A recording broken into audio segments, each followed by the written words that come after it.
అందరికీ నమస్కారం. Welcome to SR spicy kitchen. ఈరోజు మనం చూడబోయే రెసిపీ పప్పుల్స్. పప్పుల్సా ఏంటండి ఇది కొత్తగా వింటున్నాం అని చాలామంది అనుకోవచ్చు.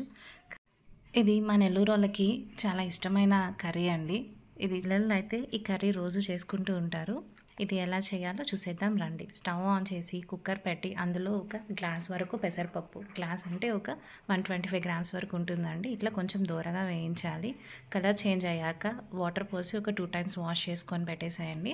మళ్ళీ స్టవ్ ఆన్ చేసి అలాగే వాటర్ ఒక హాఫ్ గ్లాస్ వరకు వాటర్ పోసి 5 నుంచి 6 పచ్చిమిర్చి అలాగే ఒక 2 టమాటాలను తీసుకొని అందులో యాడ్ చేసేయండి.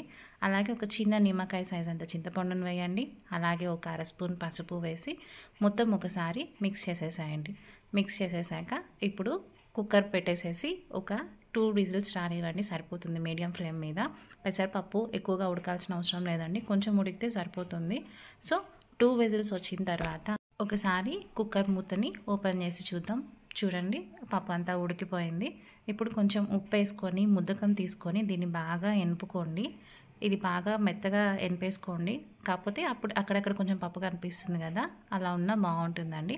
దీన్నంతా ఒక గిన్నెలోకి కన్వర్ట్ చేసుకొని వేడి వేడి నీళ్ళు కాసినవి ఇందులో పోసుకోండి.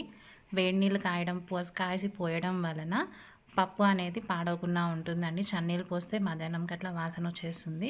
సో వేడి నీళ్ళు కాసి మనకి ఎంత కన్సిస్టెన్సీ కావాలో అంత వేడి నీళ్ళు పోయండి. ఇది మరీ పలచగా ఉండకుండా కొంచెం చిక్కగా ఉండేటట్టు చూసుకోండి.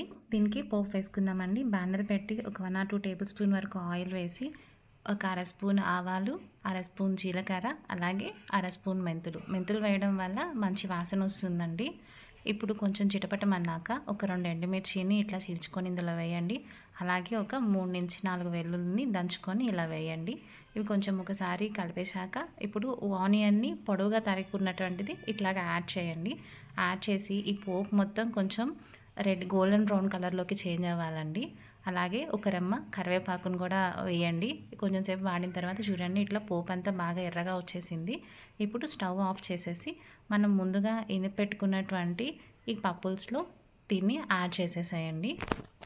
అంతేనండి, నెల్లూరు ఫేమస్ పప్పుల్స్ రెడీ.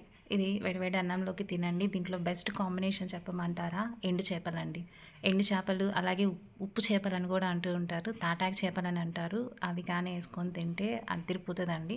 మీరు ఒకసారి ట్రై చేసి చూడండి. ట్రై చేసి ఎలా ఉందో కామెంట్ సెక్షన్లో చెప్పండి. ఈ వీడియో కనుక మీకు నచ్చినట్లయితే please like, share and subscribe. Thank you for watching.